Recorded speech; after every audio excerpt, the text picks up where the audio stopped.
Hello everyone, I'm Ieschouah. If you are new to this channel, please make sure to subscribe and also like, comment, and share this video. Also, come join my Discord and follow me on my social medias and my Patreon page. So, today's presentation is going to be about the esoteric meaning of the square and compass and also the Star of Rampham, or also known as the Star of David, Star of Creation, and so on. So, commonly known in Freemasonry today, we have the symbol of the square and compass. So-called initiates starting out in Freemasonry get taught that the square symbolizes virtue and that it also means square the actions by the square of virtue with all mankind. As for the compass, they say that this represents wisdom. They give to the initiate that it means to circumscribe desires and keep passions within due bounds. In the middle of the square and compass is the letter G, and the letter G is said to stand for God and geometry. Although this is partially correct, there is way more to this than commonly told. In spiritual alchemy and within mythological stories, they're seeing the square and compass. So the idea of a square and compass within Freemasonry isn't original, and the symbol has been known to the real initiates back in the day. The square is symbolic of the male because the square is a representation of the earth, and the earth, since it is also away from the heavens, it is seen as male in this sense. It is also symbolic of the electric force as well. The compass is symbolic of the female because its starting point, the compass's starting point is in heaven. And this symbolically represents magnetism. And the letter G is the generative principle that is not so commonly known to people. And so, due to this, this is symbolizing the generative forces of creation, magnetism, and electricity, which give us life as we know it. So, seen in the ancient Chinese traditions is that of Fuxi and Nuwa. Fuxi is the male, and Nuwa, the sister of Fuxi, is the female. Together, they are binded by a serpent-like body. Fuxi is seen holding the square, while Nuwa is holding the compass, and together, wrapped around in a snake-like body, symbolizes the union of heaven and earth. It is also symbolic of the unity of male and female, which are opposites in the body and soul. And so we see the unification of opposites, just like in the image I just showed you guys of Rebus.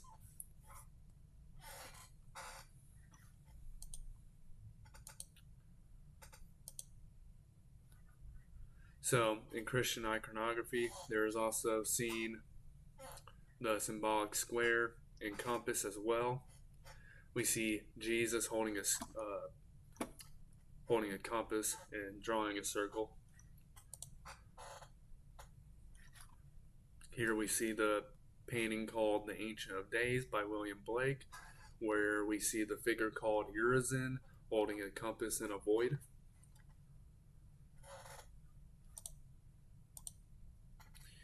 So we have electricity and magnetism. When they come together, they create electromagnetism, which gives us life as we know it.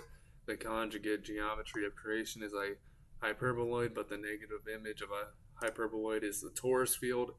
We got magnetism and electricity coming together, which give us the S-curve of creation, and this gives rise to the Superman symbol as we know it. So, when connecting the bases of the square and compass, you get the Star of David. So, right here, the compass, square, connecting the bases, you get the Star of David.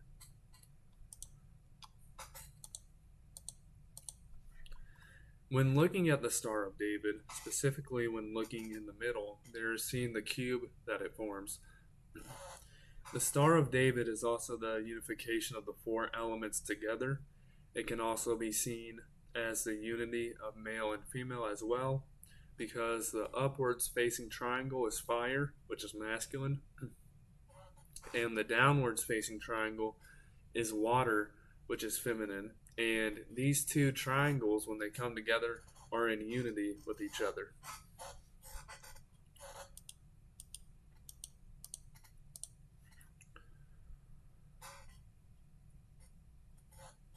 So, the cube that is commonly seen throughout ancient religions and cultures is very symbolic. The Star of David is also known as the Star of Ramphan, and the word Ramphan in Greek is generally agreed upon to refer to the planet Saturn. The word Kion is the old Persian word Kavon, which is the Assyrian name for the planet Saturn. The word Kion is mentioned in the Bible specifically in Amos 5:26, where it is rendered as Raphan, which sounds exactly like Ramphan.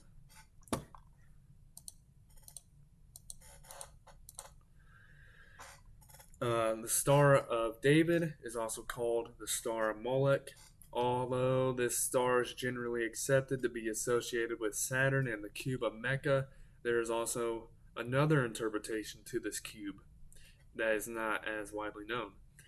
The color black is known to represent the feminine aspect of creation, and within the ancient Egyptian culture, they called their god Black. They weren't referring to a group of people who were black, but rather to the invisible void, sort of like a black hole, or, as we'll see, the black sun. In the Song of Solomon 1:5-6, it refers to Solomon being black. This, in one aspect, represents the feminine aspect of creation, but also, from an even deeper perspective, refers to the so-called black sun. Black also represents ash, and the Freemasons have a cube called the ashlar, with the standard Masonic building tools on it. Black, once again, representing ash, means going through fire, and it is said in the Bible that you must go through fire to be spiritually reborn. Now, talking about Saturn and Moloch and such, I think we should go over why you see a lot of just sacrifice with these figures. So we have all heard about the stories of Saturn eating his children and children being sacrificed to Baal or Moloch. The story of Baal and how children get sacrificed to him is to do with the passage of time and how man grows older, because as we are here on earth, we are growing older throughout the days that pass. The same exact story is paralleled with Saturn eating his children, because it takes the planet Saturn 29 and a half years, round up, you get 30, and it takes basically 30 years to travel, for Saturn to travel around the entire zodiac. So we can see why people are being sacrificed or eaten in these stories, because they are sacrificed or eaten by time itself. I don't think anyone's ever decoded that, or I don't think anyone's ever said that out loud. So that's one of the first to ever say it. So here we have a diagram showing the two mystic syllables, Om and Hiram, accompanied by formula of homage to the Tertim Karas, Star of David, Star of Moloch, whatever.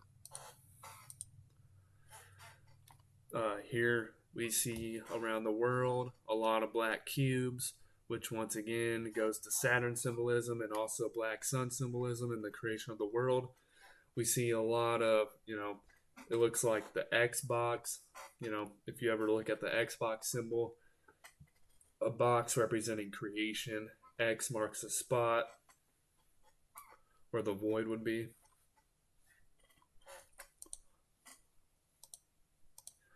Uh, a lot of you might know about the Tesseract, but not really know what it is meaning or referring to.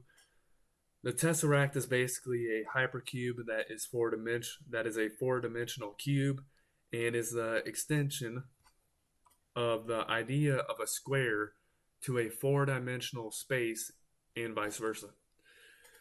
So basically, the Tesseract is a manifestation of a higher state of consciousness being projected out into the 3D world that we live in, which we are bound by the limits of time and space and whatever else we may be bound to.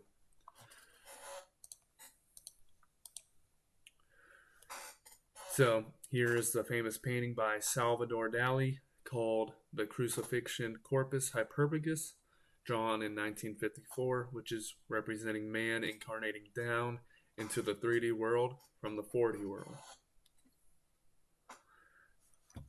So with that, everybody, thank you for watching. Once again, make sure to like, comment, subscribe, and share this video. Come join my Discord and follow me on my social medias and sign up to my Patreon. All right, everyone, have a nice day.